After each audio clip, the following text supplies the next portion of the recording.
We're going to quickly review expanding logarithmic expressions. All right, so first we need to know the rules for logarithms. If we have multiplication inside our log, we can split this up into two separate ones, and we just put a plus sign in the middle.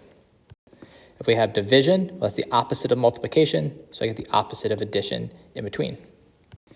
If I have an exponent inside of a log, I can bring that out in front to this number at the front. So these are the log rules you have to know in order to kind of move these logs around. But a question like this, and I want to separate this out into a single logs. I see right here there's a multiplication happening between this x squared and y cubed. There's multiplication. I separate them out and I put a plus sign in the middle. And those look simpler, but I still have exponents on the inside. This exponent here can jump in front. This exponent here can jump in front to give me that final answer. And you're not going to get any simpler than just having a single thing in the parentheses. All right, in this example, we have this big fraction.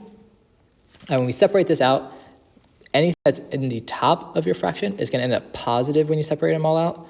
All the pieces that are in the bottom of your fraction are going to end up negative when you separate them all out. All right, that's just a consequence of the division leading to subtraction.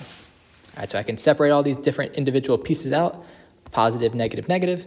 And again, these numbers can come out in front. So I get super simple things inside of my logarithm. All right, so this little shortcut is just memory. Things in the bottom give you negative logs for your final answer. Right, but that's how we can move logs around, separate them out into different pieces.